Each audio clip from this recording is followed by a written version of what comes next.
जय हिंद। आप देख रहे हैं टीवी में आर जसवाल। एक बेहद सनसनीखेज मामले को आप सबके बीच में लाने का प्रयास कर रहा हूँ। एक ऐसी तस्वीर जो कहीं न कहीं से मानवता ही नहीं, पूरा कहीं न कहीं इंसानियत शर्मसार हो जाती है। और मध्य प्रदेश में ऐसे तकरीबन मामले अगर देखा जाए तो कहीं न कहीं से कई मामले तो छुप जाते हैं, लेकिन जब छपते हैं तो तस्वीर कुछ और बयां करती है। इंसानों के साथ में क्रूरता का तो कहीं न कहीं से आपने पूरी तस्वीरें देखी होगी। इंसानों के साथ में जिस तरीके से एक गलत कृत्यों को आपने प्रदर्शित होते कहीं न कहीं कई मीडिया कर्मियों में देखे होंगे, कई चैनलों में देखे होंगे, लेकिन से एक ऐसी तस्वीर जो अमोघ प्राणी के साथ में एक ऐसा घिनौना कृत्य कर दिया जाता है जिसके बाद में जो जिम्मेदार हैं वो भी कार्रवाई करने से डरने लगते हैं। देखें, तस्वीर है ये पशु चिकित्सालय का है और ये नई गढ़ी की तस्वीर है, नवीन मऊगंज जिले के अंतर्गत आता है।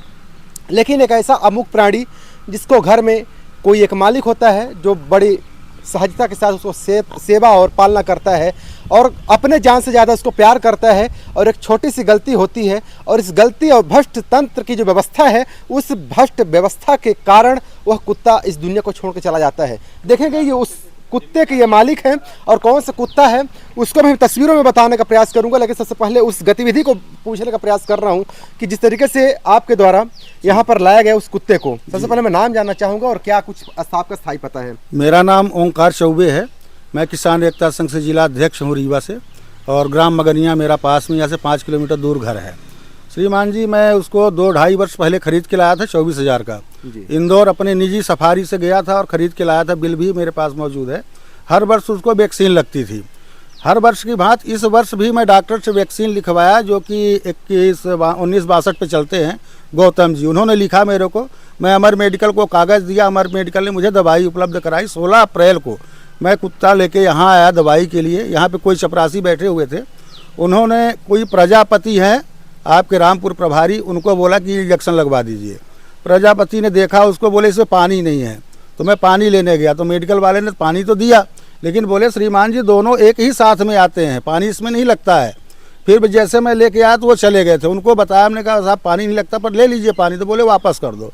तो उन्होंने जो लिक्विड फार्म और पाउडर फार्म में 2 इंजेक्शन थे, तो उसको पाउडर फार्म को छोड़ दिया और लिक्विड फार्म को लगाया और मेरे को बोला कि रेबीज लगा रहा हूँ, इसका सेकेंड आप बुलवा लीजिएगा। तो मैं रेबीज समझ के लगवा लिया डॉग को और चला गया घर। 15 दिन का मेरे को टाइम दिया था। जब 15 दिन बाद फिर 2 तारीख को मैं यहाँ आता हूँ और वो दवाइयाँ सब मेडिकल पे इनके फ्रिज पे रखी हुई थी, अमर वालों के। वो मेडिकल से मैं दवाई लेके आता तो यहाँ कोई यादव जी बैठे हुए थे, उनको देता हूँ मैं और बोलता हूँ सर ये वैक्सीनाइट करना है कुत्ते को। उन्होंने बोला कि ये दवाई गलत है, या तो गलत लग गई आपको, मेडिकल वाले ने गलत दे दिया। तो हमने कहा साहब एक तो डोज लग गया इसको, तो आप लिख के दीजिए कौन सी दवाई। उन्होंने लिख के दिया। तो अमर वाले के पास जब मैं गया तो उन्होंने बताया कि ये दवाइयाँ साथ में आती हैं और साथ में दिया था। आपके डॉक्टर ने गलती करी इसको, और डॉक्टर ने पानी का जो लिक्विड का था फार्म वो लगा दिया और उसका मेन दवाई रह गई है। इसके बाद श्रीमान जी 2 तारीख को ही मेरे कुत्ते की तबीयत ख़राब हो जाती है और 4 तारीख को अचानक वो 1 बजे पागल हो जाता है और मेरे श्रीमती जी को काटा, मेरे गाय को काटा, कुछ गाँव में और लोगों के ऊपर हमला किया। इसी तरीके से हमला करते हुए गाँव से बाहर निकल गया। शाम के समय मैं नई गढ़ी थाने में आकर सूचना दी, जिसका टीआई साहब ने NCR करवाया और मेरा आवेदन लिया, और इसके बाद मैं वहाँ से घर चला गया। अच्छा, तकरीबन ये कौन सी तारीख की बात रही होगी जिस दिन आप वैक्सीनेशन करवाने आए थे? 16 अप्रैल। 16 अप्रैल जी। और ये इस दुनिया को कब छोड़ता है? ये 4 अप्रैल को, सॉरी 4 मई को। 4 मई को, यानी तकरीबन कहीं न कहीं से कहना चाहिए लगभग 15-20 दिन तो जीवित रहा। अच्छा, क्या यहाँ पर जब आप वैक्सीनेशन करवाने आते हैं तो डॉक्टर महोदय थे? नहीं थे? नहीं, डॉक्टर कोई उपलब्ध नहीं थे। रामपुर प्रभारी जो मैं बता रहा हूँ कोई थे, प्रजापति जी। मैं यहाँ पहचानता तो हूँ नहीं किसी स्टाफ को। चपरासी जी बैठे थे, कोई खान साहब, उनसे संपर्क किया और ये रवैया हमेशा ही रहती है यहाँ। अच्छा, ये लगाए कौन थे? ये जो उन्होंने लिखा था वही? नहीं, और जिनने लगाया लिखा था वो नहीं लगाए थे।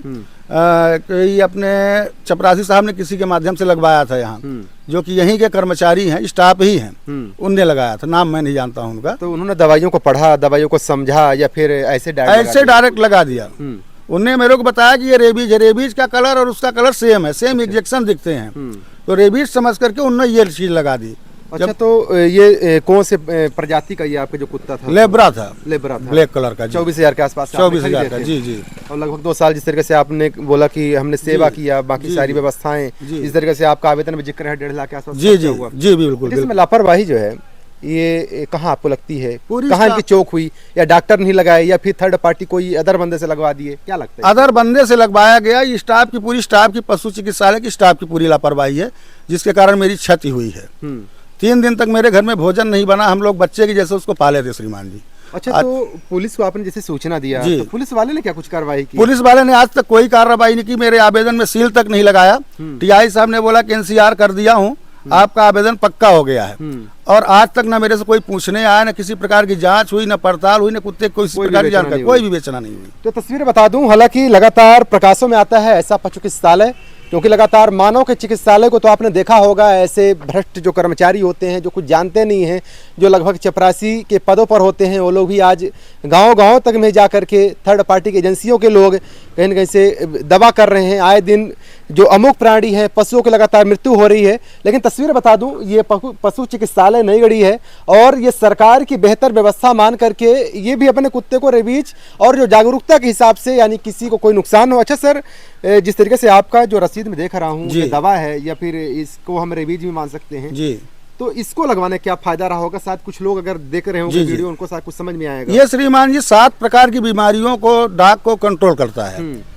साल भर में वैक्सीनेशन होता है, साल में 7 प्रकार की बीमारियों से बचाता है। वो इंजेक्शन था, जबकि रेबीज उसमें लिखा ही नहीं था, ना रेबीज डॉक्टर ने मेडिकल वाले ने दिया था।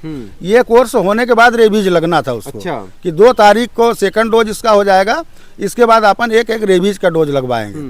तो 2 तारीख को इस तरीके का घटना हो गई। तो क्या दवा यहाँ पर उपलब्ध नहीं थी जिसकी वजह से आपको अदर मेडिकल में कोई दवा नहीं है, सिरेंज तक नहीं है श्रीमान जी, और दवाई की तो बात छोड़िए आप। तो चलिए मैं तस्वीरें बता दूं, जिस तरीके से भ्रष्टाचार के आलम इस तरीके से है कि देखा जाए मध्य प्रदेश में अनेकों पशु चिकित्सालय किस तरीके से उस दलदल में फंस गया है, जिस दलदल से निकलने का लगातार प्रयास तो ऊपर कागजी कार्रवाई पर होता है, लेकिन धरातल स्थिति भी दिखता नहीं है।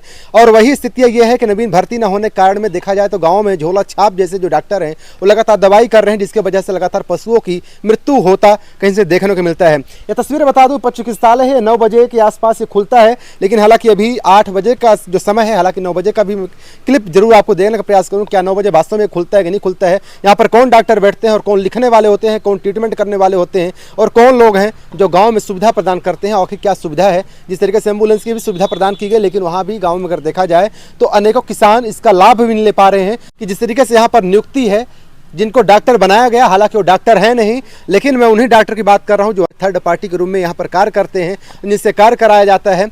और वो लोग असक्षम होने के बावजूद, अशिक्षित होने के बावजूद जिस तरीके से नुकसान पहुंचा रहा है, इसकी जिम्मेदारी कौन लेगा? और बड़ी बात तो यह है कि थाने में जब एफआईआर की जाती है, थाने में आवेदन दिया जाता है, जिस तरीके से इनका आरोप भी है कि सील तक भी लगाने में इनको असहजता महसूस होती है, और कहीं से कार्रवाई करने के लिए विवेचना अगर बीच में करना पड़े, लगभग 2 महीने का समय लगभग बीतने को हो गया, लेकिन किसी भी तरह से कोई भी कार्रवाई यहाँ होती नहीं दिखी। पैसे भी लिए थे लगाने के, इंजेक्शन नहीं, पैसे नहीं लिए थे मेरे से, पैसे नहीं लिए थे। मेडिसिन अभी भी मेरे पास उपलब्ध रखी हुई है, जो दोनों है, एक कुत्ते को और लगनी थी, वो दोनों शीशियां आप देख सकते हैं हमारे मेडिकल के यहाँ उपलब्ध है अभी भी। जिस तरीके से तस्वीरें हैं, हालांकि जिस तरीके से ये प्राइवेट एजेंसी में जाते हैं खरीदने दवाइयाँ, आखिर इस अस्पताल किस काम का है? जब इस अस्पताल में ना कर्मचारी रहेंगे, ना दवाइयाँ रहेंगी, तो कौन सी मौलिक सुविधाएं, और हर सुविधा के नाम पर जिस तरीके से पैसे ऐंठने का एक जो सिस्टम बना हुआ है, 60 गांठ बधी हुई है, यानी मेडिकल से सामान लाएंगे, मेडिकल से कोई भी दवा लाएंगे तभी जाके इनका ट्रीटमेंट होगा। इस तरीके से पूरी तस्वीरें, आखिर इनका सुधार कौन करेगा, कौन है इसके जिम्मेदार, और कब ये जिम्मेदार इस प्रकरण पर लेकर सूद, ये तो देखने वाली बात होगा। बने रहिए पीटीवी के साथ, मैं अर्जुन सवाल। जय हिंद।